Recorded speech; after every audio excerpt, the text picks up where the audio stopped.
శ్రీనివాస్ గారు, ఈ విషయంపై బీఆర్ఎస్ పార్టీ అయితే తీవ్రంగా మనస్తాపానికి గురైంది, ఆవేదనకు గురవుతుంది. స్పీకర్ నిర్ణయాన్ని వాళ్ళు తప్పుపడుతున్నారు. నిజానికి ఇది కొంత ఇబ్బందికర పరిస్థితే శ్రీనివాస్ గారు. ఎందుకంటే మీతో పాటు ఈ 5 ఎమ్మెల్యేలు, మిగిలిన 5 ఇంకా నిర్ణయం రావాల్సి ఉంది.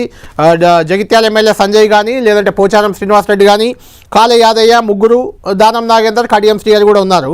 ఈ ఎమ్మెల్యేలంతా మొన్నటి ఎన్నికల్లో తమ అభ్యర్థులు, పార్టీ గుర్తు లేకపోయినా తమ అభ్యర్థులను గెలిపించుకున్నారు సర్పంచులుగా. ఆ గెలిచిన సర్పంచులంతా కూడా కాంగ్రెస్ కోటాలోనే చేరిపోయారు. అంటే కాంగ్రెస్ జాబితా మీరు ఇచ్చారు కదా, మా మద్దతుదారులు ఇంతమంది గెలిచారని, ఆ సంఖ్యలో ఆ సర్పంచులు కూడా ఉన్నారు. వాళ్ళు ఇప్పుడు బీఆర్ఎస్లోనే ఉన్నారని స్పీకర్ తీర్పు ఇచ్చారు. జనంలో వాళ్ళు కాంగ్రెస్ నేతలుగా చలామణి అవుతున్నారు. స్పీకర్ తీర్పు మాత్రం వాళ్ళు బీఆర్ఎస్ అనే చెప్తున్నారు. సాక్ష్యాలు లేవంటున్నారు. నా దగ్గర ఒక సాక్ష్యం ఉంది, మీకు చూపిస్తున్నాను, స్క్రీన్పై చూపిస్తున్నాను. ఈ సాక్ష్యం ఏంటంటే, కాంగ్రెస్లోకి Rajendra Nagar BRS MLA Prakash Goud 12 July 2024 నాడు తెలంగాణ కాంగ్రెస్ అఫీషియల్ అకౌంట్లో, ట్విట్టర్ అకౌంట్లో పెట్టిన పోస్ట్ ఇది, ఫోటోతో సహా పెట్టారు. తర్వాత ఏప్రిల్ 17 రాజు పిసిసి అధ్యక్షుడు ముఖ్యమంత్రి ఇద్దరి సమక్షంలో కాంగ్రెస్లో చేరిన భద్రాచలం ఎమ్మెల్యే తెల్లం వెంకట్రావు. ఇది 7 ఏప్రిల్ 2024. 13 జూలై 2024 కాంగ్రెస్ పార్టీలో చేరిన షేర్లింగంపల్లి ఎమ్మెల్యే అరకెపూడి గాంధీ. 15 జూలై కాంగ్రెస్లో పటాన్చెరు బీఆర్ఎస్ ఎమ్మెల్యే గూడెం మైపాల్ రెడ్డి, గాలి అనిల్ కుమార్ చేరిక, కండువా కప్పి పార్టీలోకి ఆహ్వానించిన ముఖ్యమంత్రి Revanth Reddy.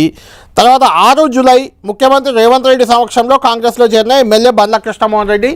Official Twitter handle Congress party దాంట్లో చేసిన ఈ 5 ఎమ్మెల్యేలకు సంబంధించిన కీలక ఆధారం నా దగ్గర ఉంది. స్పీకర్ ఆధారాలు లేవని చెప్తున్నారు. ఏంటి దీన్ని ఎలా చూడాలి అంటే, నేను బీఆర్ఎస్ పార్టీని ఏం సమర్థించట్లేదు. బీఆర్ఎస్ పార్టీ ఇంతకంటే ఎక్కువగా ఫిరాయింపులను ప్రోత్సహించింది. తలసాని శ్రీనివాస్ యాదవ్ లాంటి వాళ్ళను, ఆయన టీడీపీ ఎమ్మెల్యేగా ఉంటే ఆయనను తీసుకొచ్చి ఏకంగా మంత్రి పదవే కట్టబెట్టారు, క్యాబినెట్లోనే పెట్టేసుకుంది. బీఆర్ఎస్ పార్టీ మీకంటే తక్కువ చేసిందని అనట్లేదు. కానీ దీన్ని ఎలా చూడాలి శ్రీనివాస్ గారు? మీరు సుదీర్ఘకాలం ప్రజా జీవితంలో ఉన్నారు. ఈ స్పీకర్ వ్యవస్థ, అటు సుప్రీంకోర్టులో తీర్పులు, ఇటు బీఆర్ఎస్ కాంగ్రెస్ వ్యవహారం, ఇదంతా పక్కన పెడితే జనం యాంగిల్లో దీన్ని ఎలా చూడాలి?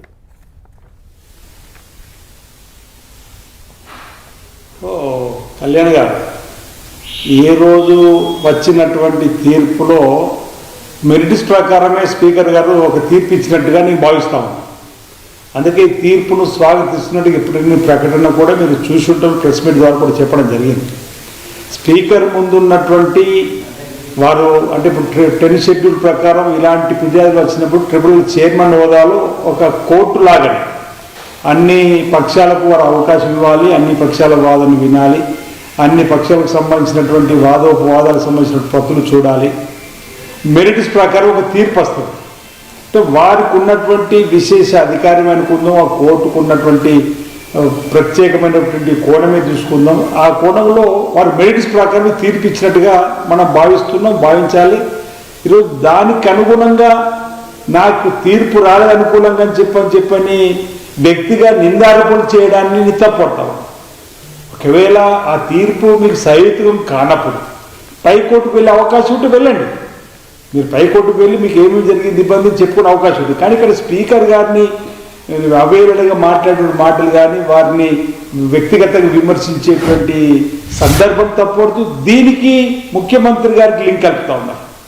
ఈరోజు ఒక మాట అన్నారు, ప్యాలెస్ హౌస్ నుంచి వచ్చినటువంటి మాట అని.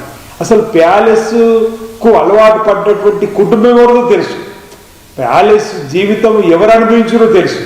ఈరోజు రేవంత్ రెడ్డి గారు ముఖ్యమంత్రి అయిన తర్వాత తను ఇదివరకు ఎప్పుడు ఉన్నాడో ఇంట్లో, ఆ ఇంట్లో ఉండే పరిపాలన సాగిస్తుండ్రు, ఫామ్ హౌస్ నుండి పరిపాలన సాగిస్తున్నాడు. 18 గంటలు ప్రతినిత్యం కష్టపడుతున్నారు. ఉప ముఖ్యమంత్రి, మంత్రులు మా అందరినీ కూడా పరిగెత్తిస్తుంటూ, అధికారులను కూడా సమన్వయం చేసుకుంటూ ఈరోజు రాష్ట్రాన్ని అభివృద్ధి పథంలో తీసుకొని పోతున్నటువంటి వారి మార్పు తెలంగాణ రాష్ట్ర అభివృద్ధి కోసం ఉంటుంది.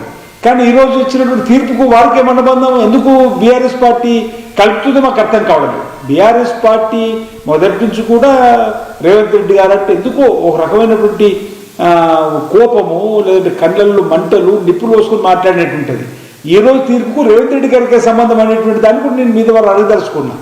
ఈరోజు వచ్చినటువంటి తీర్పులో వారి ట్రిబ్యునల్ చైర్మన్గా వారి ముందున్నటువంటి మీరు గడ్డం ప్రసాద్ కుమార్ గారి నుంచి మీకు తెలుసు, వారు ఒకరు చెప్తే చేయవలసినటువంటి సందర్భం వారికి వస్తాయని అనుకోండి. వారు ఉద్దండులు, వారి ఇప్పుడు రాజకీయ జీవిత చరిత్రను చూసినారు. వారికి ఉన్నటువంటి మెరిట్స్ ఆధారంగా వారు తీసుకున్న నిర్ణయాన్ని స్వాగతించాలి. లేదు వారి ఆలోచన మీకు ఏదైనా పొరపాటు అనిపిస్తే పైకి వెళ్ళండి, మాకేం అభ్యంతరం లేదు. కానీ వ్యక్తిగా నిందించడం అనేదాన్ని మేము తప్పడతా ఉన్నాం. ఈరోజు ముఖ్యమంత్రి గారు ఏదో ప్యాలెస్ నుంచి వచ్చిన ప్రతులనే వారు కాదు, అసెంబ్లీలోనే వారు విచారణ జరిపారు. మీ బీఆర్ఎస్ పార్టీకి సంబంధించినటువంటి నాయకులు కూడా వారు పిలిచారు, మీకు కూడా సమయాన్ని కేటాయించారు. మీరు పసలేని ఆరోపణలు చేసినటువంటి సందర్భమా, మీరు చెప్పినటువంటిది అక్కడ చూపలేకపోయిందా అనేది మెరిట్ సాధారణంగా ఏం జరిగిందని మీకు చెప్పలేము. వచ్చిన తర్వాత జడ్జిమెంట్ చూసిన తర్వాత దానిపైన ఈ రోజు ఏమంటున్నారు, అరే మాకు జడ్జిమెంట్ కాదు, నా మాట వినండి, జడ్జిమెంట్ కాదు 4 వేలు అని చెప్పినట్టే. అరే మీరు మున్సిపల్ కోర్టు కానీ, జిల్లా కోర్టు కానీ, హైకోర్టు కానీ, సుప్రీంకోర్టు కానీ ఏదైనా తీర్పు ఇచ్చిన వెంటనే 4 వేలు 5 వేలు చదివి తర్వాత అప్లోడ్ చేస్తారు, తర్వాత తీర్పిస్తారు. తీర్పు ప్రతులు వస్తాయి 3 రోజులకో 4 రోజులకో.